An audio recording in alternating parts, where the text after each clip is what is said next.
কতজন পার্টিসিপেন্ট এরকম কম হচ্ছে কেন?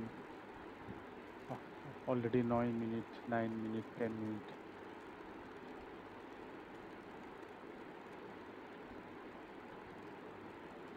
তোমাদের আজকে ক্লাস ছিল?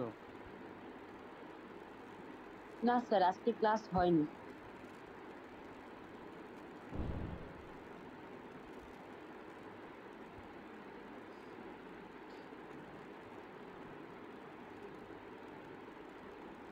আর কেউ জয়েন করবে?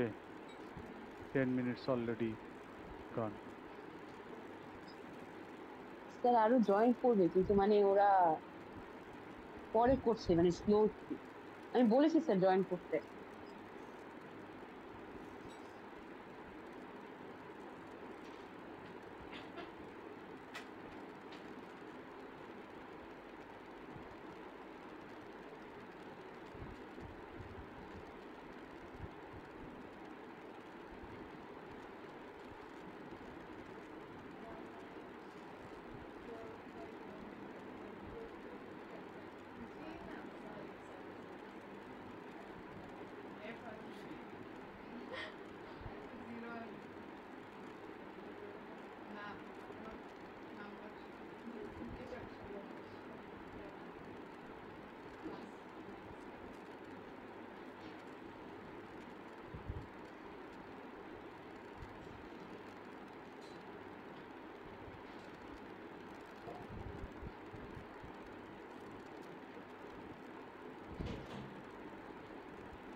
হ্যালো। জি হ্যালো। স্যার। আর কত অপেক্ষা করব? স্যার শুরু করে দিই। শুরু করব, পার্টিসিপেন্ট তো কত দেখা যায়? 66, জি 67 স্যার।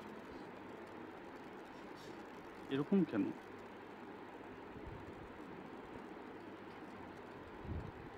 হুম? ক্লাস করতে মনে ইন্টারেস্টেড না অনলাইনে।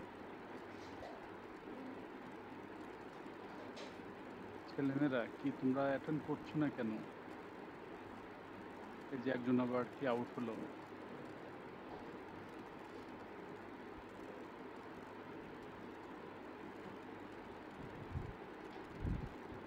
আচ্ছা আমি শুরু করি ভাগ্য। মাতাবকে দেখছি জি স্যার। নাকি? মাতাব আছো? জি স্যার আছি। তোমার কোনো রেসপন্স নাই মাতাব, কেমন আছো? তোমার ছেলেমেয়েরা কই? জি স্যার আলহামদুলিল্লাহ ভালো আছি স্যার। স্যার ওদেরকে তো বলছি জয়েন দেওয়ার জন্য। বলতে হবে কেন?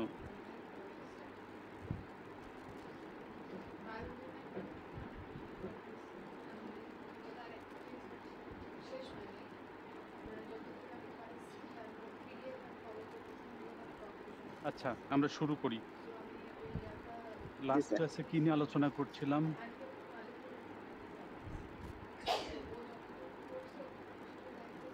Sir West water treatment. West water treatment.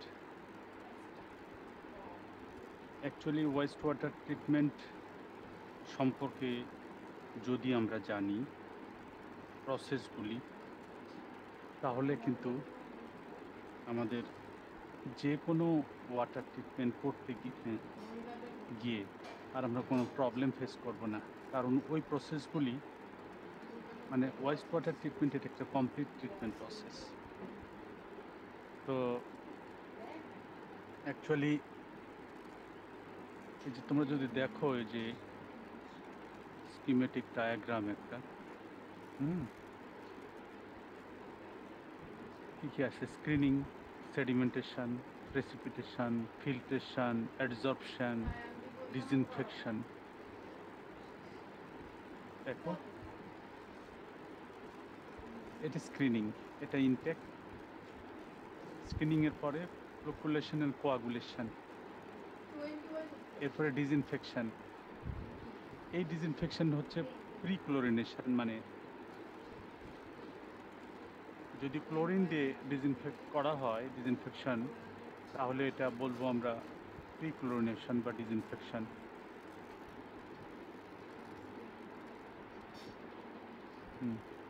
আচ্ছা, এরপরে সেডিমেন্টেশন, যেটাকে আমরা ক্লারিফায়ার বলছি, মানে ক্লারিফায়ার করলে সেখানে কিন্তু প্রেসিপিটেশন হয়। যখন ক্লিনার ওয়াটার পাওয়া যায় তখন কিন্তু প্রেসিপিটেশন হয়। পরবর্তীতে অ্যাডজর্পশন, এরপরে আর একটা step filtration, again post chlorination বা ডিসইনফেকশন। এরপরে ফ্লোরাইড অ্যাডিশন, মানে অ্যাডিশন অফ ফ্লোরিন বা fluoride to enhance the water quality. এরপরে স্টোরেজ, মানে ডিস্ট্রিবিউশনের জন্য। এই যে টার্মগুলো আমি ইউজ করলাম, এগুলি কিন্তু গত ক্লাসে সবগুলি টার্ম সম্পর্কে আলোচনা হয়েছে। স্ক্রিনিং, এখন বলো তো তোমাদেরকে যদি বলি এই স্ক্রিনিংটা হচ্ছে প্রাইমারি, সেকেন্ডারি, টারশিয়ারি ট্রিটমেন্টের কোনটা ফলো করে স্ক্রিনিংটা?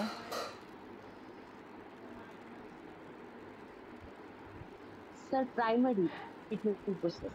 আচ্ছা, এই যে যেমন এখানে একটা টার্ম ইউজ করা হয়েছে প্রসেস কোয়াগুলেশন অ্যান্ড ফ্লোকুলেশন। এটা আলোচনা হয়েছে আমাদের গত ক্লাসে।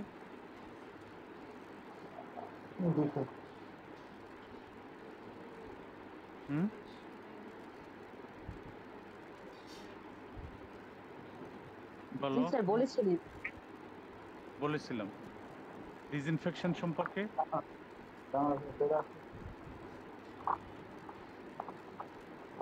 স্ক্রিনটা তো দেখতে পাচ্ছ না? স্ক্রিনটা জি স্যার দেখতে পাচ্ছি। আচ্ছা, আমার কার্সারটা যেখানে মুভ করছে এই যে ডিসইনফেকশন, এটা নিয়ে আলোচনা হয়েছে।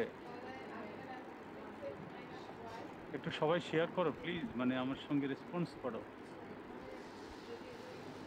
না হলে সামনে আগাতে পারবো না। বলো ডিসইনফেকশন। জি স্যার এটা বলেছিলেন। ডিসইনফেকশন বলেছিলেন স্যার। কিসের মাধ্যমে করি আমরা? গত ক্লাসে কি বলেছিলাম? স্যার ক্লোরিনের কথা বলেছিলেন। হ্যাঁ, ক্লোরিন বা ক্লোরিনেশনের মাধ্যমে ডিসইনফেকশন করা হয়। হ্যাঁ, ডিসইনফেক্ট করা হয় আর কি। তো সেক্ষেত্রে এখানে প্রিন্সিপালটা কি ছিল? যে একটা ছিল ফ্রি অ্যাভেলেবল ক্লোরিন আর একটা ছিল কম্বাইন্ড অ্যাভেলেবল ক্লোরিন, তাই তো? মনে পড়ে? জি স্যার। আচ্ছা, এই এরপরে সেডিমেন্টেশন বা ক্লারিফায়ার্স অ্যাকচুয়ালি আমি ট্রিটমেন্টের ক্ষেত্রে কি কথাটা একটা মেনশন করেছি যে আমরা যে কোনো ইম্পিউরিটিস থাকুক না কেন, আমাদের টার্গেটই হলো প্রেসিপিটেশন ফেলানো। আমাদের মেইন টার্গেট প্রেসিপিটেশন মানে যেন পড়ে, এটার জন্যই আমাদের যত ধরনের এফোর্ট দেওয়া সেটা আমরা দিব। আমরা যদি প্রেসিপিটেট ফেলতে পারি তাহলেই কিন্তু আমাদের সাকসেস। এরপরে দেখো আরেকটা টার্ম ইউজ করা হয়েছে, আরেকটা প্রসেস, অ্যাডজর্পশন। এটা মনে পড়ে অ্যাডজর্পশন?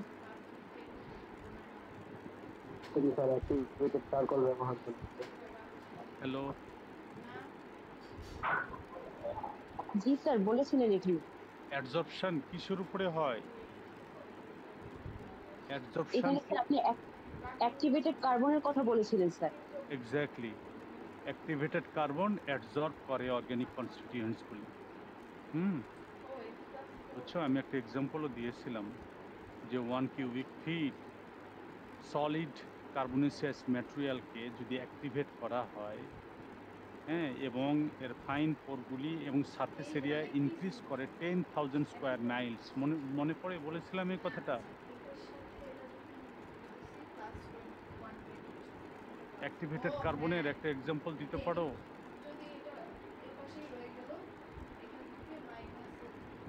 আমাকে একটু হেল্প করো তোমরা, হেল্প না করলে তো মানে প্রসিড করতে পারছি না।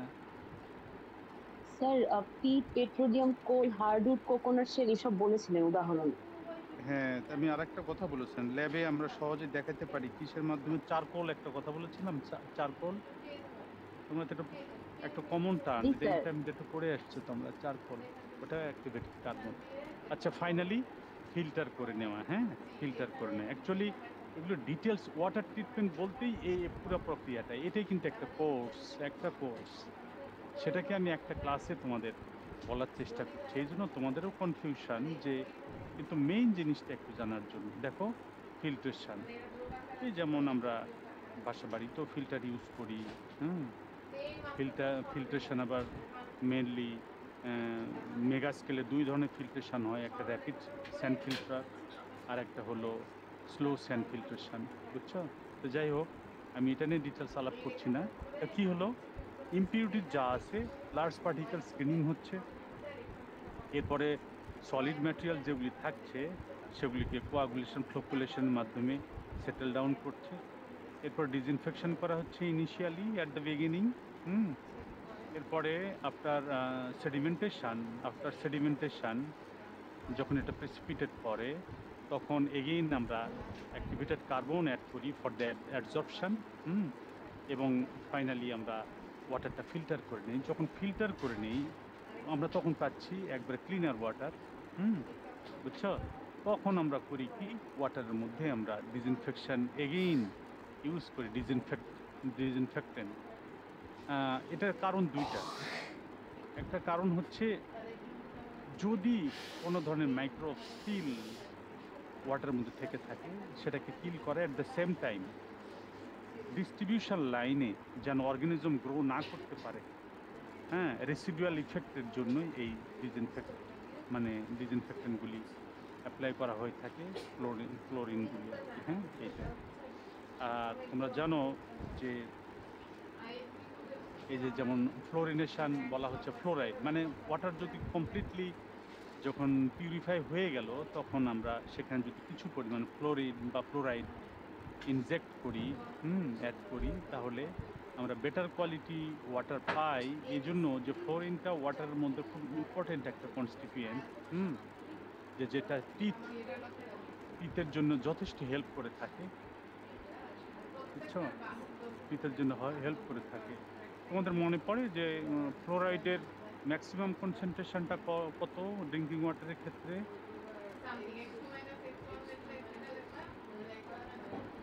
হুম, মনে পড়ে না?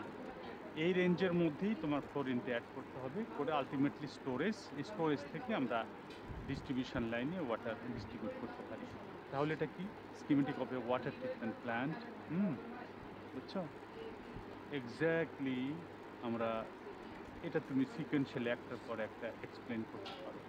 এই গেল আমরা যে ওয়াটার ট্রিটমেন্ট আলোচনা করে আসছি, ওয়েস্ট ওয়াটার ট্রিটমেন্ট। হ্যাঁ, এটা আমরা একটা ডায়াগ্রামের মাধ্যমে আমরা সহজে এক্সপ্লেন করতে পারি কীভাবে। আরেকটা যদি দেখি যে মিউনিসিপ্যাল ওয়াটার ট্রিটমেন্ট,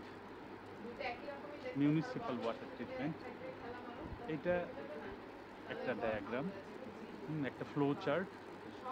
এটা একটা ফ্লো চার্ট। আমরা যদি শুরুটা করি এইভাবে যে actually modern water treatment plant সেটা কিন্তু তৈরি করতে পারে যে clear, safe, even tasteful drinking water. এই যে আমি বললাম কি clear, safe and even tasteful drinking water. আসলে আমাদের দেশে পাওয়া যায় না টেস্টফুল ওয়াটার। ডেভেলপ কান্ট্রিগুলোতে আমরা যখন আমি দেখেছি যে সেখানে তোমার আমি একদিন ক্লাসে মনে বলেছিলাম যে carbonated water at the same time tasteful ওয়াটারও সেখানে আমরা পেয়ে থাকি। বুঝছো? সেটা পেয়ে থাকি কিভাবে? আমরা র ওয়াটার যেটা ইউজ করে থাকি ফর দ্য পিউরিফিকেশান, এটা যদি আমরা সারফেস ওয়াটারটা ইউজ করি, সারফেস ওয়াটার, সেখানে কাদাযুক্ত থাকতে পারে, হিউজ পরিমাণ মাইক্রোবস থাকতে, মাইক্রোবিয়াল কন্টামিনেশান থাকতে পারে। বুঝছো? সারফেস ওয়াটার আমি কিন্তু বারবার এই কথাগুলি বলছি তোমাদের, সারফেস ওয়াটারের কিন্তু ওয়াটার কোয়ালিটি অনেক খারাপ হয় দেন গ্রাউন্ড ওয়াটার। এবং অয়েল ওয়াটার যদি হয়, গ্রাউন্ড ওয়াটার, এই ওয়াটারটা কী হতে পারে? Must to hard for domestic use, তাই না?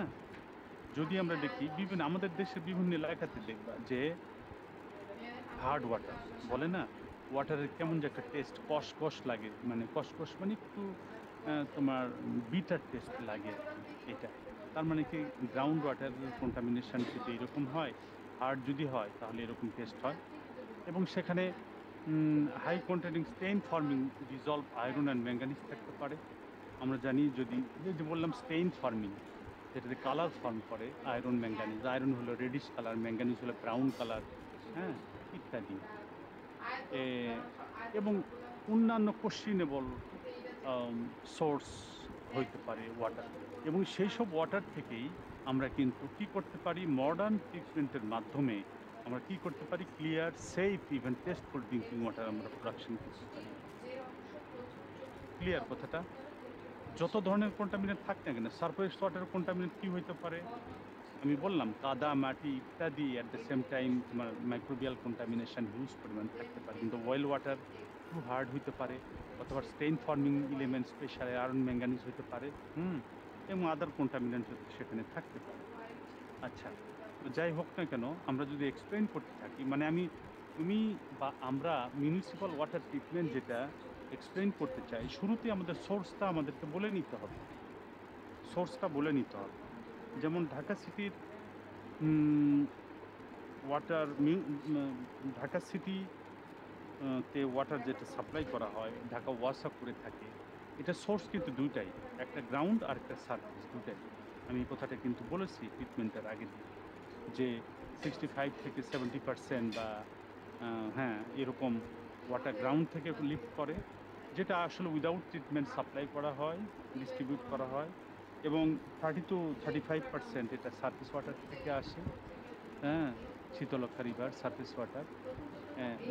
তার মানে তুমি যখন এক্সপ্লেন করবা মিউনিসিপ্যাল ওয়াটার ট্রিটমেন্ট, এর সোর্সটা সম্পর্কে তোমাকে বলতে হবে, আর এগুলো ব্যাকগ্রাউন্ড কথাবার্তা।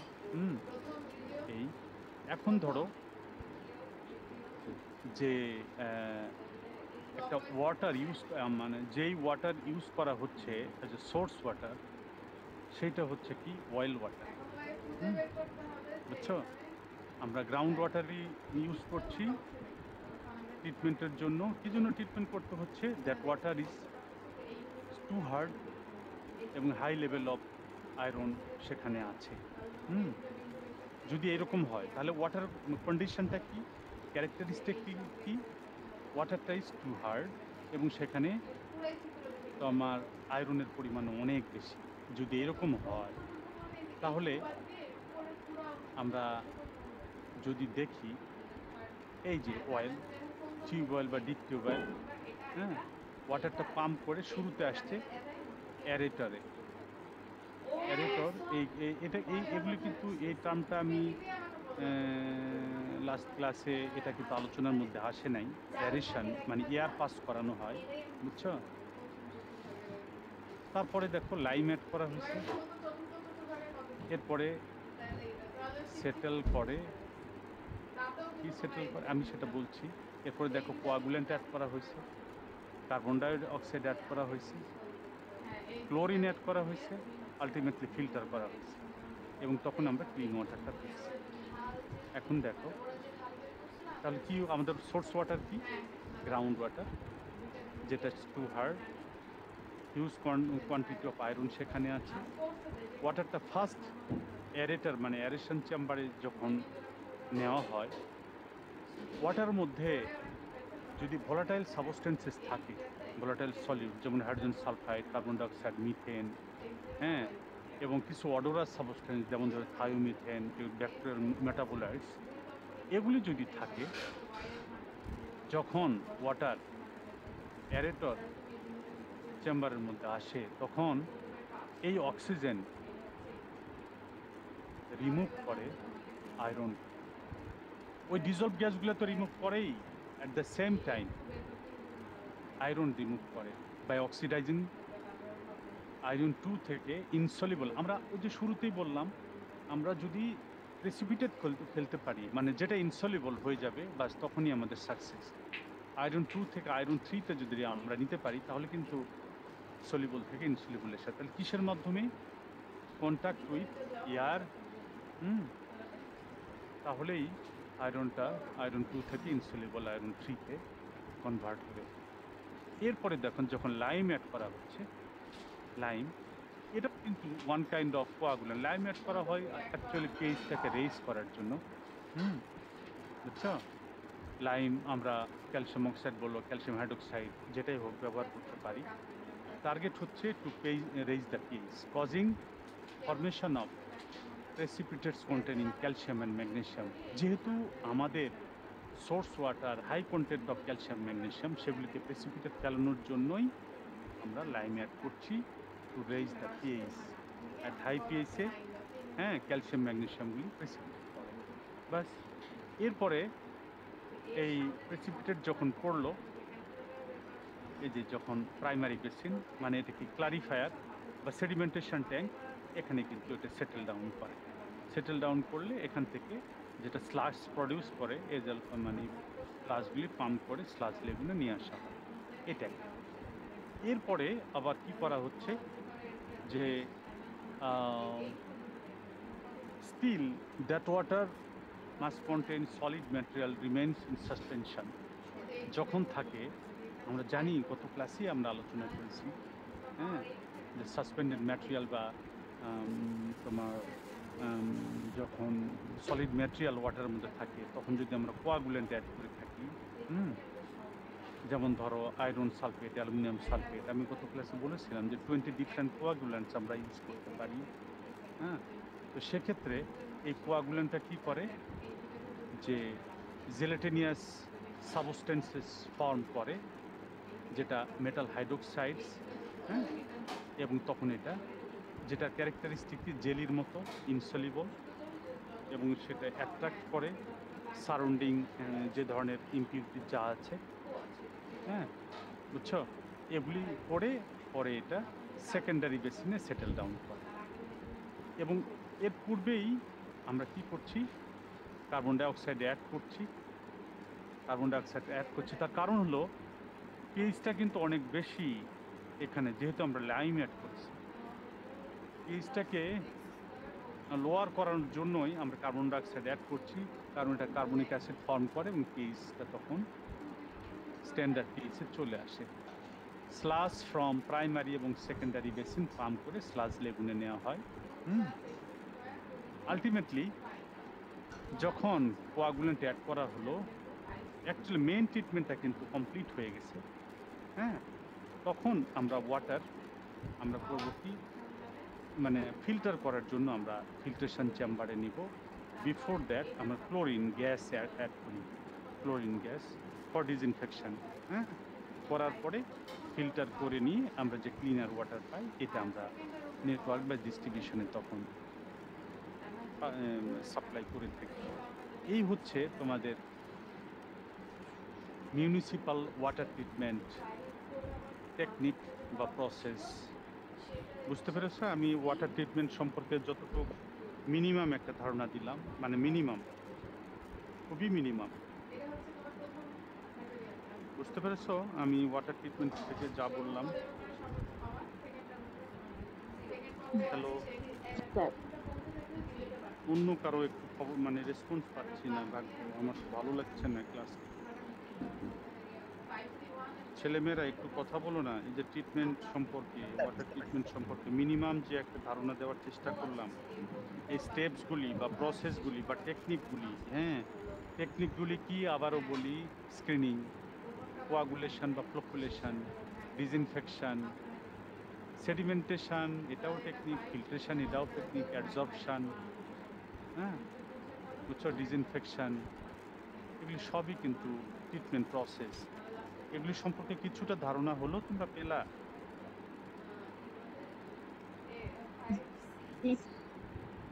হ্যালো, জি স্যার। জি স্যার বুঝতে পেরেছি। তোমরা দুজনে বুঝতে পেরেছো না আর কেউ পেরেছে? জি স্যার বুঝতে পেরেছি। বুঝতে পেরেছো? আচ্ছা, তাহলে তুমি আমাকে একটু বুঝাও, লাস্ট যে বললা বুঝতে পেরেছি। আমরা এই যে ফ্লোরিনেশন, আমরা ফ্লোরিনটা বা ফ্লোরাইড কেন অ্যাড করছি?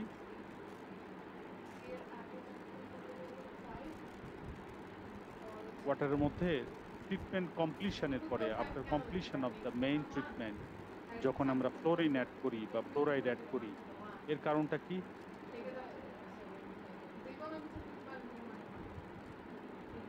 বলো।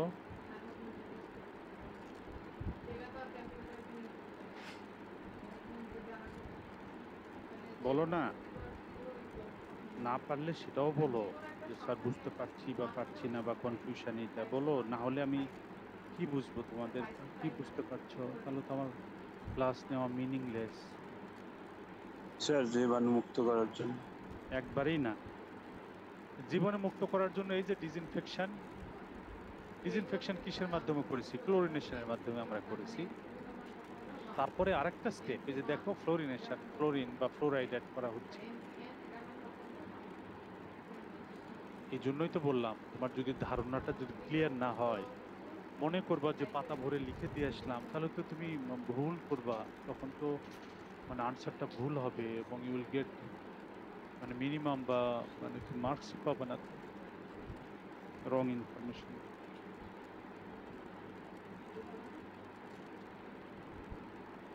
তোমরা একটা বোঝো যে এই আমরা যে বোতল ওয়াটার যে বাজারে কিনতে পাই, হ্যাঁ, সেটা বলে না মিনারেল ওয়াটার, বলে না mineral water. Hello, hello, mineral water কি জন্য বলা হচ্ছে? এটার মধ্যে স্যার বিভিন্ন ধরনের যে মিনারেলস পাওয়া যায়, মিনারেলস এর আর কি একটা স্যার অ্যামাউন্ট দেওয়া থাকে বোতলের গায়ে। তো আমরা তো চাই মিনারেল গুলাকে যদি আমরা ইম্পিউরিটি হিসাবেই দেখি, ওগুলো তো আমরা রিমুভই করছি, তাহলে আবার আমরা ওটা মিনারেল কন্টেনিং ওয়াটার কেন বলছি? এটা প্রয়োজন কিসের জন্য?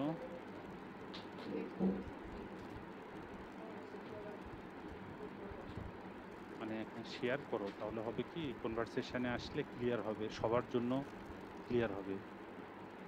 আমরা তো ইম্পিউরিটিসগুলি, আমি তো মিনারেলের কথাই বলি, ক্যালসিয়াম, ম্যাগনেসিয়াম, আয়রন, ম্যাঙ্গানিজ থেকে শুরু করে, হ্যাঁ, এই মিনারেলসগুলি যদি ওয়াটার থেকে আমরা রিমুভই করি, তাহলে আবার আমরা মিনারেল অ্যাড করছি কেন? মিনারেল কন্টেনিং ওয়াটার বলছি কেন? আমরা তো মিনারেল রিমুভ করার জন্য যত টেকনিক আমরা অ্যাপ্লাই করছি, শুধু মিনারেল না, অন্যান্য ইম্পিউরিটিসও। আনসারটা কি? তুমি যদি ন্যাচারাল ওয়াটার দেখো, ন্যাচারাল, হ্যাঁ বুঝছো, গ্রাউন্ড ওয়াটারের কথা যদি চিন্তা করি, ড্রিঙ্কিং ওয়াটার, ন্যাচারাল ওয়াটার, যেটা আমরা, ধরো ট্রিটমেন্টের কথা বাদ দাও, তুমি আগের ওয়াটার মানে গ্রামে গঞ্জে যে ডিপ টিউবওয়েলের পানি, হ্যান্ড টিউবওয়েলের পানি উঠিয়ে যে খাওয়া খায়, হ্যাঁ, বা ড্রিঙ্ক করা হয়, বা বিভিন্ন পারপাজে ব্যবহার করা হয়, ডোমেস্টিক পারপাজে, ওই, তুমি তো বুঝতে পারছো যে ওয়াটার মধ্যে কিছু পরিমাণ মিনারেলস ন্যাচারালি থাকে, থাকে কি না? থাকে, জি স্যার ইয়েস অর নট? থাকে। আল্লাহ তাআলা এই নেচারটাকে সৃষ্টি করেছেন, পুরো নেচারটাকে মানুষের কল্যাণের জন্য। আমরা কি করছি? এটা নেচারটাকে আমরা ডিস্ট্রয় করেছি বা করছি, করার জন্য একটা টার্ম কন্টামিনেশন বা পলিউশন যেটা হচ্ছে, অর্থাৎ এক্সেসিভ কোয়ান্টিটিস অফ মিনারেলস যখন থাকে, এক্সেসিভ বা এক্সেস কোয়ান্টিটিস অফ মিনারেলসটাকে আমরা কিন্তু ট্রিটমেন্ট প্রসেসে সেগুলিকে আগে রিমুভ করছি, করার পরে একটা স্ট্যান্ডার্ড, মিনিমাম একটা স্ট্যান্ডার্ড, আবারও মিনারেলসগুলি ইনজেক্ট করছি, করে এই ওই ঠিক তেমনইভাবে এই যে ফ্লোরাইড, হ্যাঁ, খুবই গুরুত্বপূর্ণ একটা প্যারামিটার বা ইনগ্রেডিয়েন্ট, যেটা টিথ মানে দাঁতের সুস্থতার জন্য ফ্লোরাইড ভেরি ইম্পর্টেন্ট। এই জন্য দেখবা পেস্ট বাজারে যে পাওয়া যায় ফ্লোরাইড কন্টেনিং টুথপেস্ট, বুঝছো? তো ওয়াটার যদি আমরা ফ্লোরাইড কন্টেনিং মিনিমাম কনসেন্ট্রেশন যদি থাকে, এটা হেল্পফুল, এই জন্য এটা অ্যাড করা হয়ে থাকে বেটার কোয়ালিটি ওয়াটার এনশিওর করার জন্য। তাহলে আমি ওয়াটার ট্রিটমেন্ট না আর কোনো কথা বলতে চাচ্ছি না, তোমরা করবা কি, আগে পড়াশোনা করবা। আমি তো নিজেই সব কিছু বললাম, তোমরা এখন স্টাডি করবা, স্টাডি করে সামনের দিকে আমরা অফলাইন যে কোশ্চেনগুলি রেইজ করবে তোমাদের মধ্যে থেকে, সেগুলো নিয়ে আমরা আলোচনা করে আমরা ক্লিয়ার হব সবাই, যেন কোনো কনফিউশন না থাকে। ঠিক আছে? তাহলে ওয়াটার ট্রিটমেন্ট কমপ্লিট। ওকে, ক্লিয়ার? একটা কোশ্চেন জি কিন্তু এর স্যার। মধ্যে থেকে থাকছে, একটা কোশ্চেন থাকছে এর মধ্যে থেকে। তাহলে আমি আর একটা ফাইল শেয়ার দেওয়ার চেষ্টা করি, আমি এখান থেকে বের হয়ে যাই, স্টপ শেয়ার।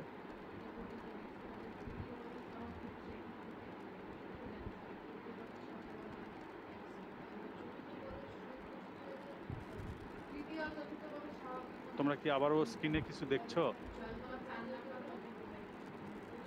জি জি স্যার। স্যার, দেখা যাচ্ছে কি দেখা যাচ্ছে? Water water resource water management. Resource management. আচ্ছা, ওয়াটার রিসোর্স ম্যানেজমেন্ট। আমরা ওয়াটারের ওই তো ঠিক একই কথা আবারও একটু রিপিট করি, আমরা কিন্তু শেষের দিকে চলে আসছি, একবারে শেষের দিকে। আমরা যদিও আমি বলেছি তোমাদের ফিজিক্যাল ক্লাসে কিছু কিছু আমার ভিতরে একটু বাদ পড়ে গেছে মানে কি, ফিজিক্যালি আলোচনা করা একটু দরকার। আমি বলেছি যে আই কন্ট্যাক্ট হচ্ছে না, সামনাসামনি দেখতে পাচ্ছি না, তোমরা ওর সামনে প্রশ্ন করতে পারছো না বিকজ কেউ কাউকে দেখতে পাচ্ছি না, ইত্যাদি। তো সব মিলাই মানডেতে এই ফিজিক্যাল ক্লাসটা হবে। তো ওয়াটার রিসোর্স ম্যানেজমেন্ট, আমরা ওয়াটার সাইকেল, সোর্স, এরপরে তোমার টাইপস অফ ওয়াটার, এর ইউজেস, এরপরে ধরো পলিউশন, ইফেক্ট, তারপরে এই তোমার পলিউশন ইফেক্ট, আর কি আলোচনা করলাম, এই তারপরে যে ট্রিটমেন্ট, মোটামুটি এই অবস্থা। এখন এই যে ওয়াটার রিসোর্স, এটা কিভাবে আমরা ম্যানেজ করতে পারি, আজকে ওয়াটার নিয়ে সারা পৃথিবীতে পানি নাই, পানি নাই, পানি নাই। হ্যাঁ, আমি একদিন ক্লাসে বললাম না, এই পানির জন্যই দেখবেন ফিউচার ঝামেলা হবে, বিশাল ঝামেলা হবে, সাফার করবে। কিভাবে? এই যে ক্লাইমেট চেঞ্জ এবং হিউম্যান অ্যাক্টিভিটি, বুঝছো? ক্লাইমেট চেঞ্জ হচ্ছে, জাস্ট এ সেকেন্ড, আমাকে একটা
আমরা এই ক্লাইমেট চেঞ্জ এবং হিউম্যান অ্যাক্টিভিটির মাধ্যমেই আমরা ক্লাইমেটটাকে চেঞ্জ করে করছি। অ্যাকচুয়ালি এটাই আমাদের এই আনপ্রেডিক্টেবল এনভায়রনমেন্ট আজকে যা দেখছি, এটা ফসলটা কিসের ফসল? এই হিউম্যান অ্যাক্টিভিটি। এটার জন্য ওয়াটার রিসোর্স ম্যানেজমেন্ট অথবা ইন্টিগ্রেটেড ওয়াটার রিসোর্স ম্যানেজমেন্ট, এটা একটা কনসেপ্ট। হ্যাঁ, এটা একটা concept from practitioners on the ground experience. তাহলে water resource management and integrated water resource management, এটা ডাবলিন আয়ারল্যান্ড 1992-তে একটা কনফারেন্স হয়।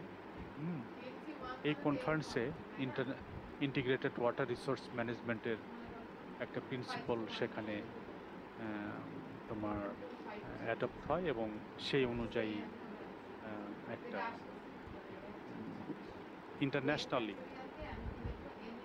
যেন সবাই সেটা ফলো করে, two protect the environment, two protect our environment or protect water resources.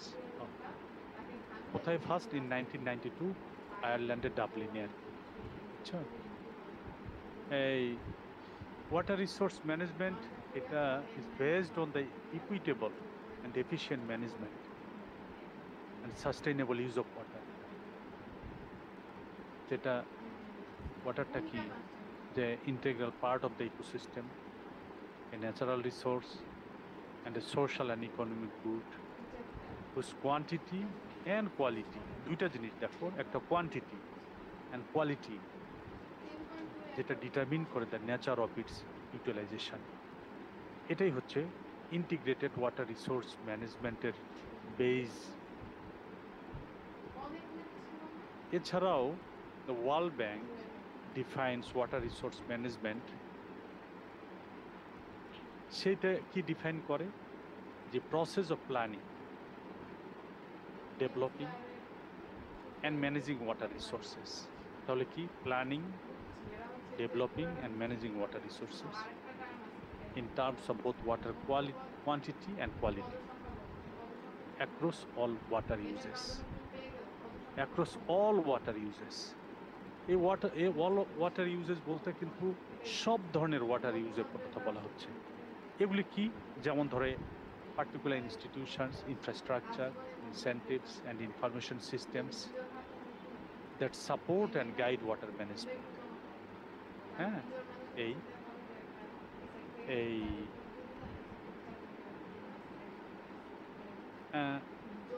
এই world ব্যাংকের যে ওয়াটার রিসোর্স ম্যানেজমেন্ট নিয়ে কথা বলেছে, যেটা বেস হিসাবে বলা হচ্ছে,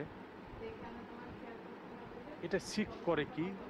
two harness the benefits of water by ensuring there is a sufficient water of adequate quality for drinking water and sanitation services, food production, energy generation, inland water transport, and water-based recreational as well as sustainability, healthy water depending ecosystem, and protecting the aesthetic and spiritual values of lakes, rivers, and estuaries.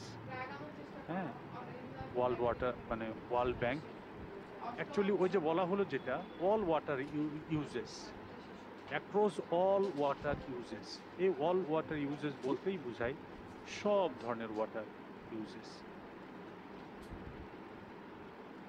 যাই হোক, আমি এই water resource ম্যানেজমেন্টের আমার লেখাগুলি, এটা অনেক আগের একটা লেখা, আমি তোমাদেরকে বলি যেটা water resource management means a comprehensive approach covering a great variety of different parameters and interrelations of agriculture, water use sector-গুলি কি, forestry, fishery, navigation, industry, small industry, settlements, reservoir operation, cooling water for power plants, reservoir operation, recreation, drinking water supply, mining, waste management, infrastructural planning, tourism and recreation, etc. All around the world, an adequate and effective water resource management also means an integrated watershed management. Integrated watershed management. এই water resource management বলতে বোঝায় যে আমাদের সব ধরনের যে resource মানে water use আছে সেখানে যেন adequate both quality and quantity water ensure করা for all the uses.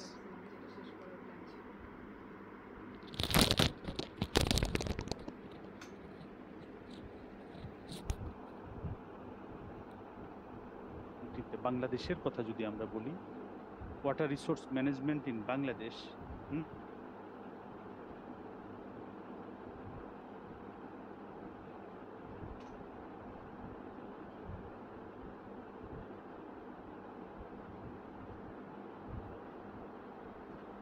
the global community has brought in sharp focus কিসের উপর ফোকাসটা দিয়েছে?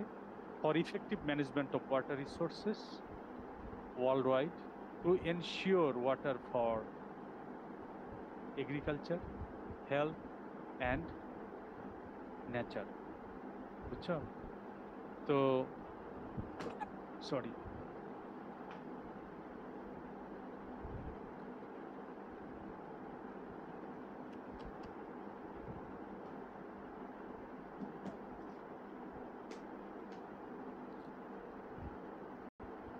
committed to exploring, developing and using its water resources to the benefits of all users. Benefits of all users বলতে বোঝায় already যে users কথা আমি mention করছি। To this end, the Ministry of Water Resources published the first national water policy in 1999. আমাদের দেশে first national water policy published হয় in 1999 with the intention of guiding both public and private actions in the future for ensuring optimal development and management of water that benefits both individuals and the society at large. তাহলে কোন সময় national water পলিসিটা develop করে বা first introduce করে? In 1999 Bangladesh government ministry of water resources. এই যে national water policy, এটা periodically revise করা হয় যখন প্রয়োজন পড়ে, রিভিউ করা হয় এবং রিভাইজ যখন প্রয়োজন পড়ে। বুঝছো? এবং দুইটা চিত্র আঁকা ন্যাশনাল ওয়াটার পলিসি পাবলিশ করা হয় for the following sectors.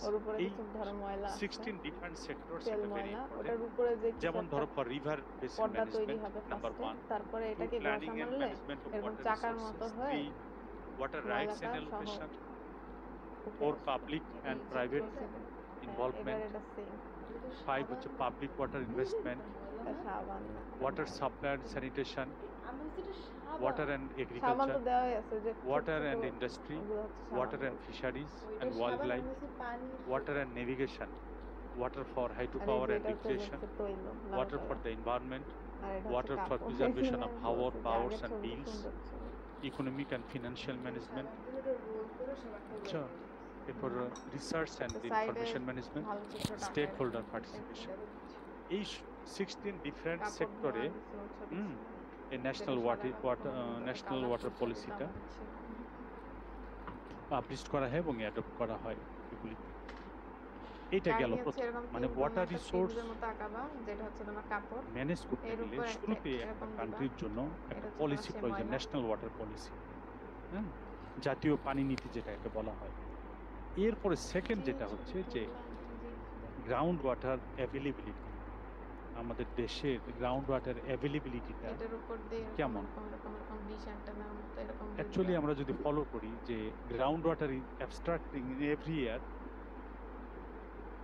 In dry আর সিজন, তারকে ঘিরে হচ্ছে পানির অণুগুলো স্পেশালি থাকে। ফর দ্য এটা হচ্ছে ইরিগেশন পুরো অফ এরকম বোরো এরকম রাইস, এরকম বল্টু যেটা বল্টু এখন করে চলছে। পুরাটা।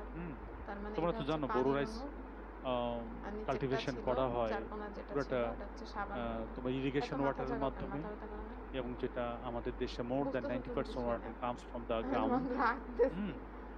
আর যার জন্য এরপরে যখন গ্রাউন্ড ঘষাটা ওয়াটার মারা হবে, অ্যাভেলেবিলিটি গ্র্যাজুয়ালি মানে সংকুচিত হয়ে ঘষা দিতে আসছে। হবে অবশ্যই, ঘষা না দিলে ইন ময়লা উঠবে ফিউচার না। এটার আর পরিস্থিতি ময়লা আরো ইয়ে ভয়াবহ, করার জন্য বিকজ বলা হয় যে কিছুক্ষণ আমরা ভিজিয়ে যে রাখো। পরিমাণ ওয়াটার এটা কেন? অ্যাবস্ট্রাক্ট করছি এভরি ইয়ার, সাবানটা সেখানে পার ইয়ার 3 মিটার্স হ্যাঁ, মানে ময়লাটা নরম ওয়াটার হয় ততক্ষণে। লেয়ার একবারে সেখান দিলে থেকে দেখা যায় ঠিক মতো কমে আসছে, উঠতেছে টু না। মিনিমাইজ আনকন্ট্রোল এক্সপ্লয়টেশন ভিতরে অফ গ্রাউন্ড ময়লাটা ওয়াটার ফ্রম এমনি দ্য আটকায় অ্যাকুইফার্স। রাখছে। সেখান থেকে কঠিন না আমাদের চিত্র, এটা কি easy। করতে হবে, যা সেখানে ছিল করা ওটাই দরকার টু থাকবে। Ensure proper management of ground water resources. তো বাংলা কথা মনে হয় হ্যাঁ, চেঞ্জ যেমন করে নাই। Water national water policy publish করা হয়েছে, ঠিক হ্যাঁ, তেমনই ভাবে বাংলা কথা সব সেম গ্রাউন্ড আছে। ওয়াটার অ্যাক্ট, তো চিত্রটা চেঞ্জ করছে। গ্রাউন্ড ওয়াটার অ্যাক্ট বলে একটা আইন বা মানে ল এটা হচ্ছে শুড বি ঘষা দেওয়ার পরের ফর্মুলেটেড চিত্র, ঠিক আছে? ইমিডিয়েটলি। তাহলে কি হবে, এভাবে গ্রাউন্ড গোল ওয়াটার গোলগুলো কি হতে হলে অ্যাভেলেবিলিটিটা মেজার করা, মনিটর পানির করা। অণু আমরা এগুলো। মেজার করে দেখেছি আচ্ছা, আর বা লিখলাম না, এখানে দেখলে বোঝা বর্তমান যে যাচ্ছে। ট্রেন্ড বাংলাদেশে, হ্যাঁ, তো মেইন কথা প্রতি বছর বাংলাটা 3 মিটার করে ওয়াটার টেবিল মানে হাইড্রোফিলিক আর ডাউনওয়ার্ডলি হাইড্রোফোবিক এর দুইটা কথা ছিল। যাচ্ছে বিকজ অফ ফোবিক মানে ওভার ফোবিয়ার সাথে রিলেট এক্সপ্লয়টেশন অফ করতে গ্রাউন্ড বলছিলাম। Water for our irrigation and other purposes. যেভাবে ওয়াটার আমরা অ্যাবস্ট্রাক্ট করছি সেইভাবে হ্যাঁ, মানে ওয়াটারটা এটা কে রিচার্জ বোঝাচ্ছে? হচ্ছে না, যেভাবে ডিসচার্জ করছি সেভাবে রিচার্জ হচ্ছে না। আর যার জন্যই এই না, গ্রাউন্ড এখন যেটা ওয়াটারটাকে বললে ঠিক বলছো। ফিলিক মানে তোমার মাইনাস আর এনশিওর ফোবিক করার মানে জন্য প্লাস। গ্রাউন্ড ওয়াটার অ্যাক্ট সেই শুড বি সাইডে লেখা ফর্মুলেটেড থাক যে ইমিডিয়েটলি। ফিলিক মানে কিন্তু মাইনাস। এই আর এখানে আসল কাজ কিন্তু এই ফিলিক তোমার নিয়ে, ঠিক আছে? গ্রাউন্ড ওয়াটারটাকে ফোবিক কিভাবে নিয়ে একটা এনশিওর লাইন করা যায় লেখা আছে, যেটা তুমি খুঁজে বের করো। সেটা আমরা যদি করি, স্পেশালি এই যে ঢাকা, এখানে আমরা যদি ঢাকা তেল সিটির বা কথা গ্রিজে বলি, দ্রবীভূত হয় এরকম একটা লাইন ইনস্টলেশন আছে। Of area, installation of area বলতে যে wise surface water treatment plant, যে কথাটা আমি ওয়াটার ট্রিটমেন্টের ক্ষেত্রে বলে আসছিলাম, তোমরা যদি একটু মনে করতে পারো যে আমরা যে ঢাকা সিটির টোটাল ওয়াটার ডিমান্ড বা রিকোয়ারমেন্ট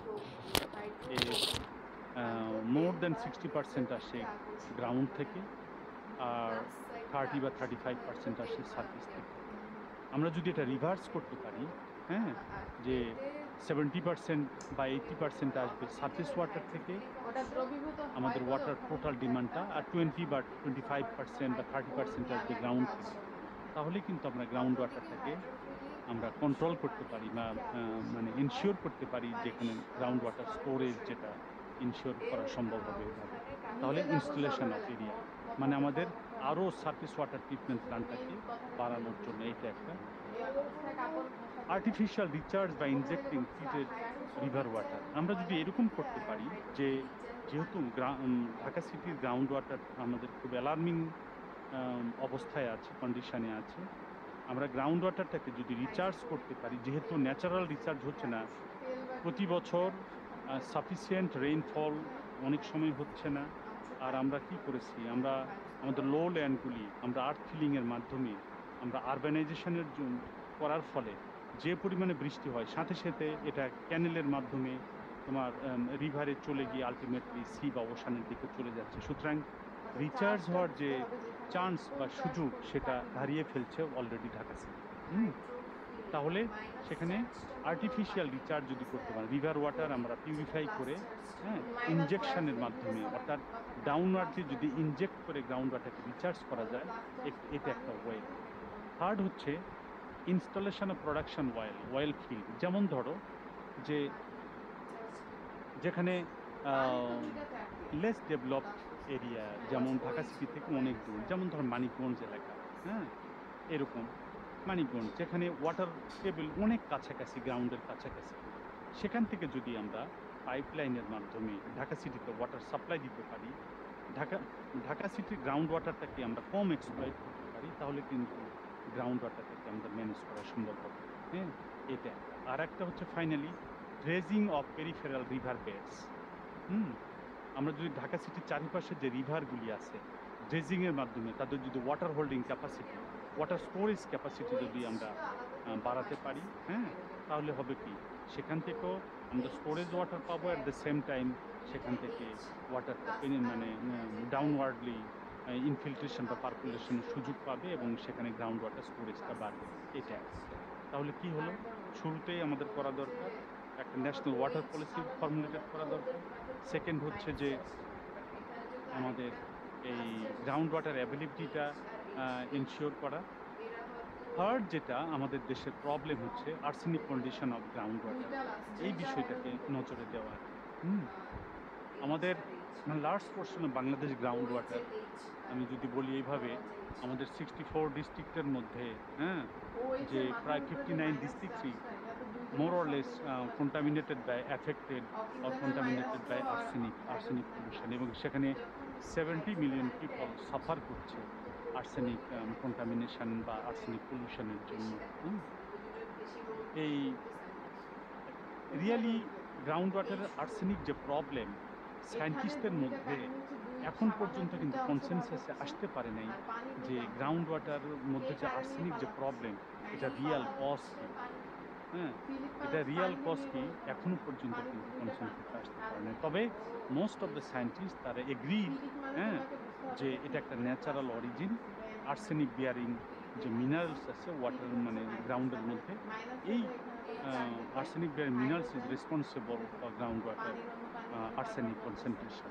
বুঝছো, two arsenic bearing minerals namely যেমন আয়রন আর্সেনেট এবং আর্সেনিক সেলোনাইট টেলুরাইট, এই দুই ধরনের minerals is responsible for ground water arsenic contamination. আমরা যদি লক্ষ্য করি বাংলাদেশের যতগুলি ডিস্ট্রিক্ট আছে, তারপরে এই যে চাঁদপুরের একটা কচুয়া উপজেলা আছে, সেখানে আর্সেনিকের কন্টামিনেশন বা আর্সেনিকের কনসেন্ট্রেশন অনেক বেশি। এই আর তোমার যখন গ্রাউন্ড ওয়াটারটাকে লিফট করানো হয়, যত বেশি পরিমাণে অ্যাবস্ট্রাক্ট করা হচ্ছে ground water, arsenic contamination ground ওয়াটারের মধ্যে তত বাড়ছে। অ্যাট দ্য সেম টাইম আমাদের কিন্তু সারফেস সয়েলে আর্সেনিক কন্টামিনেশন এরকম অবস্থায় ছিল না, কিন্তু এখানে গ্র্যাজুয়ালি সয়েলের মধ্যে আর্সেনিকের কনসেন্ট্রেশন বাড়ছে, বিকজ আমরা আর্সেনিক কন্টামিনেটেড গ্রাউন্ড ওয়াটার আমরা ইরিগেশন পারপাস ইউজ করছি সয়েলে বা প্ল্যান্টের জন্য, যার জন্য সয়েলে আর্সেনিকের পরিমাণ গ্র্যাজুয়ালি বাড়ছে। এখন টক্সিসিটি স্কেল যদি দেখি আর্সেনিকের, আমাদের যেমন একজন সায়েন্টিস্ট এই যে Ullah et al in 1998 arsenic toxicity, মানে উল্লা হচ্ছে কিন্তু আমাদেরই ডিপার্টমেন্টের টিচার প্রফেসর শাহ মোহাম্মদুল্লাহ, ওনার টিম আর্সেনিক কন্টামিনেশনের যে টক্সিসিটি স্কেল আর্সেনিকের, সেটা উনি যেমন গ্র্যাজুয়ালি ইনক্রিজ করেছে এলিমেন্টাল আর্সেনিক থেকে arsonium compound, organic arsenic, inorganic arsenic, organic arsenic free, inorganic free এবং আর্সাইন। বুঝছো, টক্সিসিটি স্কেল অফ আর্সেনিক। আচ্ছা, এখন তোমরা যদি লক্ষ্য করে এটা যে আর্সেনিক যে কথাটা মাত্র আমি বললাম যে অ্যাকুইফারের মধ্যে, হ্যাঁ, অ্যাকুইফার কোথায় থাকে? আন্ডারগ্রাউন্ডে। অ্যাকুইফারেই তো ওয়াটার থাকে এবং ওই ওয়াটারের মধ্যেই আর্সেনিক আছে। আমরা যদি লক্ষ্য করি যে বোরো রাইসে, এই যে যেটা এখন কাল্টিভেশন বা এখন চলছে বোরো রাইস, সেই বোরো রাইসের মধ্যে ওয়াটার কন্টেন্ট যদি আমরা লক্ষ্য করি যে ইরিগেটেড ওয়াটার যেখানে আর্সেনিকের পরিমাণ মোর দ্যান 0.55 ppm, এই ওয়াটার দিয়ে যদি আমরা ইরিগেট করি এবং রিকোয়ারমেন্ট হচ্ছে 1000 millimeter of water,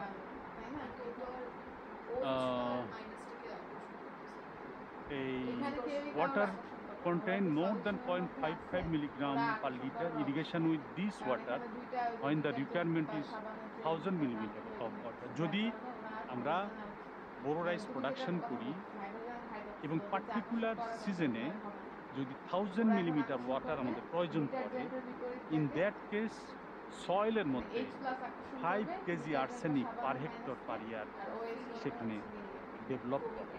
অর্থাৎ সয়েলে কী পরিমাণ আর্সেনিক এভরি ইয়ার অ্যাড হচ্ছে, যদি পার হেক্টরে 1000 মিলিমিটার ওয়াটার আমাদের প্রয়োজন পড়ে ইরিগেশনের জন্য, এবং এই ওয়াটার যদি কন্টামিনেটেড হয় বাই আর্সেনিক, যেটা কনসেন্ট্রেশন মোর দ্যান 0.55 ppm, তখন সয়েলের আর্সেনিকের লোড দাঁড়ায় 5 কেজি পার হেক্টর পার ইয়ার।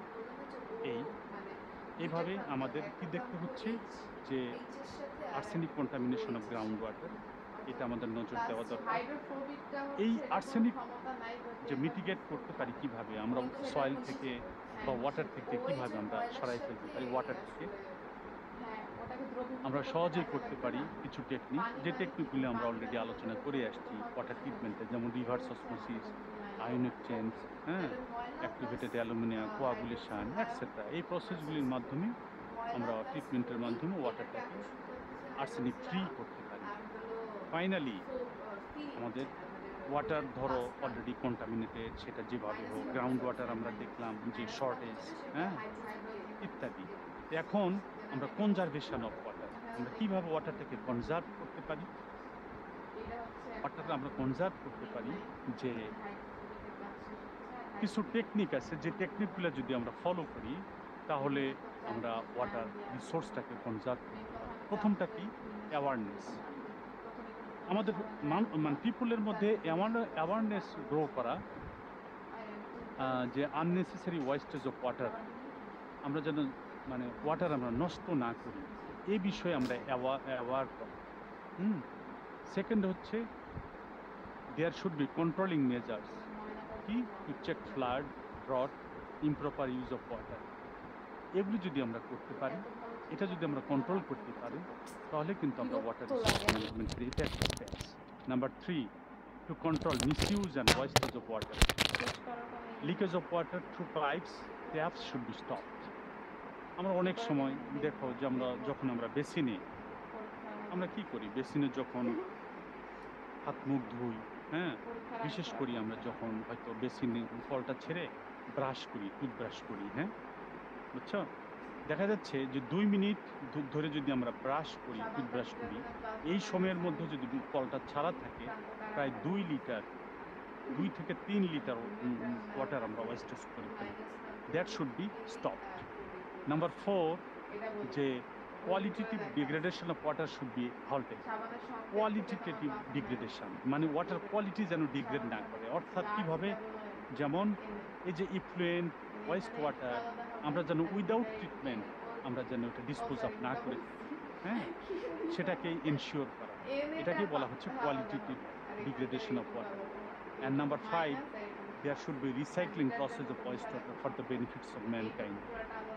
রিসাইক্লিং প্রসেস, এই যে আমি বলেছিলাম তোমাদের ওয়েস্ট ওয়াটার যেটা ট্রিটমেন্ট আমি আলোচনা করেছি, এই ওয়াটার যদি আমরা রিউজ করতে পারি, তাহলে কিন্তু আমাদের ওয়াটার ওয়েস্টেজটা কম হয়। Number 6, for the conservation of water resources there should be reclamation of waste water.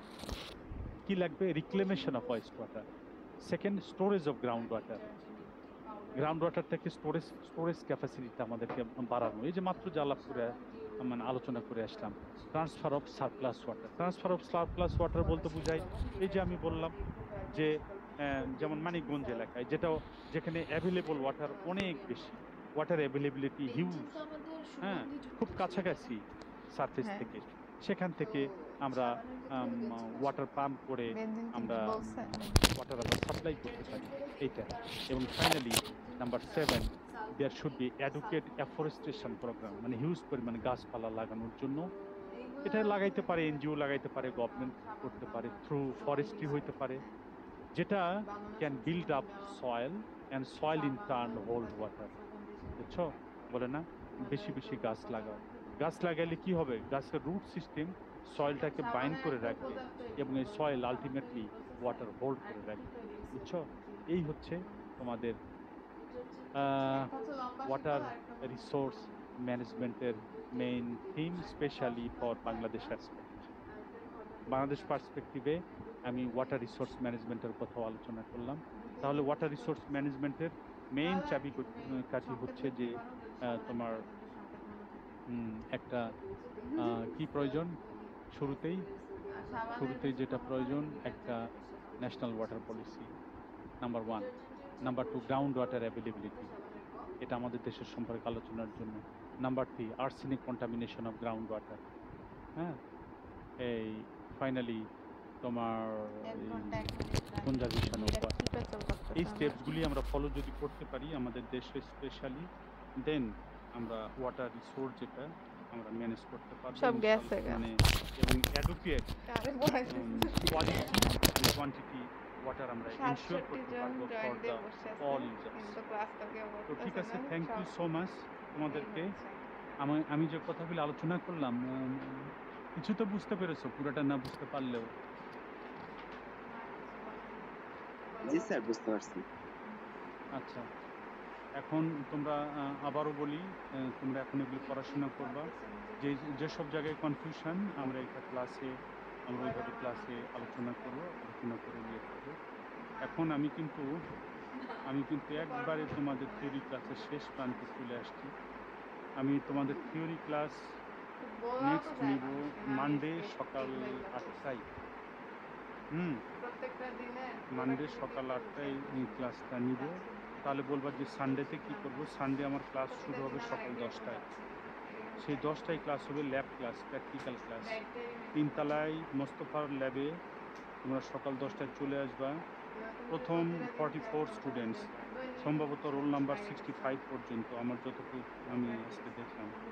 তোমরা একটু দেখে নিও সিআর দুজন যারা আছো, 44 পর্যন্ত রোল, মানে 44 সংখ্যা এনশিওর করার জন্য 65 পর্যন্ত মনে হয়। এই 65 স্টুডেন্টস তোমরা 10টার সময় তোমাদের ল্যাব কোট, মানে গায়ে ল্যাব কোট থাকবে। হয়তো বলবো অনেক গরম, ল্যাব কোট থাকলে সুবিধা হবে ল্যাবে। চলে এসো, আমরা 10টা থেকে 12টা পর্যন্ত এই সময় আমরা ল্যাব করবো। আর যাদের 9টা থেকে ক্লাস, 9টায় ক্লাস করবা, আবার 12টার দিকে ক্লাস করবো। এই যে 2 ঘন্টার সময় যাদের ল্যাব থাকবে না, তারা সেমিনার বা যে কোনো জায়গায় বসে পড়াশোনা করবা। আর কিন্তু সময় টাইম ওয়েস্ট করবা না কোনোভাবেই, সময়গুলি কাজে লাগাবা। তারপরে আমি দেখি কি করা যায়। বুঝতে পারলা সিআর দয়? তোমরা বুঝতে পেরেছো? জি স্যার, বুঝতে পারছি। তাহলে তোমাদের সঙ্গে ইনশাল্লাহ ফিজিক্যালি দেখা হচ্ছে Sunday at 10 o'clock, second floor, মানে 3তলায় মোস্তফার ল্যাবে। ওকে স্যার, ইনশাআল্লাহ। ইনশাল্লাহ। তো আমি তো পার্সেন্টেজ দিতে পারছি না। সিআর একদিন তো সিআর বললো স্যার সবাই আসছে, ভেঙে মানে ডালাটা ভেঙে পড়ে গেছে। স্ক্রিনশট নিয়ে রাখছি স্যার। তো এখন হ্যাঁ কেমনে আটকে রাখছে? স্যার এখানে কারা কারা প্রেজেন্ট ছিল স্যার, স্ক্রিনশট নিয়ে রাখছি। নিয়ে রাখছো? বাহ, মাশাআল্লাহ। তাহলে এই আর কিছু বলবা তোমরা? না বললে শেষ করি।